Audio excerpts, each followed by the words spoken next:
Good morning, नमस्कार। आइए समझते हैं इजराइल, ईरान और अमेरिका का जो युद्ध चल रहा है उससे इंडियन इकोनॉमी पे और स्टॉक मार्केट पे क्या असर पड़ सकता है। ध्यान से सुनिएगा। सबसे बड़ा जो ट्रिगर है वो है क्रूड ऑयल की प्राइसेस का बढ़ना, कच्चा तेल। जी हाँ, अभी तक हम कच्चा तेल सस्ता खरीद रहे थे रशिया से, जैसे कि आप सभी को मालूम है, और अभी हमने शायद बंद कर दिया है, कम कर दिया है, क्योंकि अमेरिका ने सैंक्शंस लगा दी थे, टैरिफ लगा दी थे हमारे ऊपर।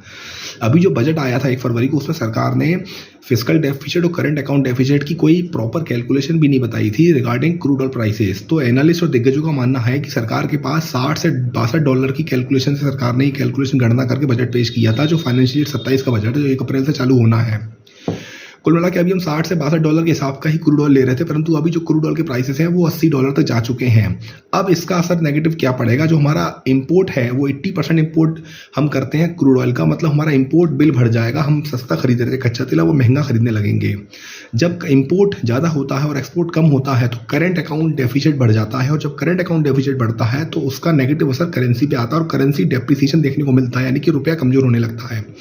ज़्यादा इंपोर्ट करेंगे कच्चे तेल का तो डॉलर की डिमांड बढ़ जाती है, रुपया कमजोर होने लगता है, सीधा हिसाब है, करंट अकाउंट डेफिसिट बढ़ जाएगा।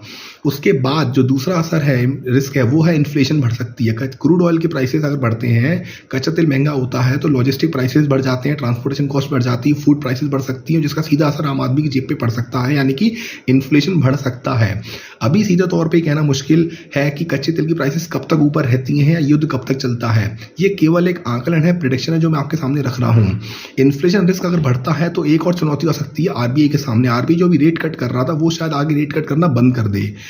तो हो सकता है आरबीआई अगर रेट कट करता है तो उसमें भी वो कैलकुलेशन लेके चलता है इन्फ्लेशन की, तो रेट कट करना बंद कर सकता है। इसके अलावा एक और रिस्क है, वो है फिस्कल डेफिसिट की रिस्क।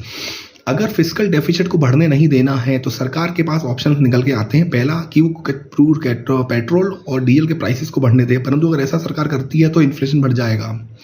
दूसरा, वो एक्साइज ड्यूटी कम करते, जिससे रेवेन्यू लॉस हो जाएगा। तीसरा, वो अपनी ऑयल मार्केटिंग कंपनी को बोले कि साहब जो भी ये आपको लॉस है या आप खुद एब्जॉर्ब कर लो, उससे क्या होगा, ऑयल मार्केटिंग कंपनी की बैलेंस शीट पे असर देखने को मिलेगा।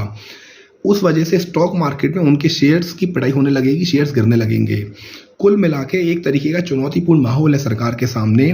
सरकार इसको कैसे टैकल करती है आने वाला समय बताएगा।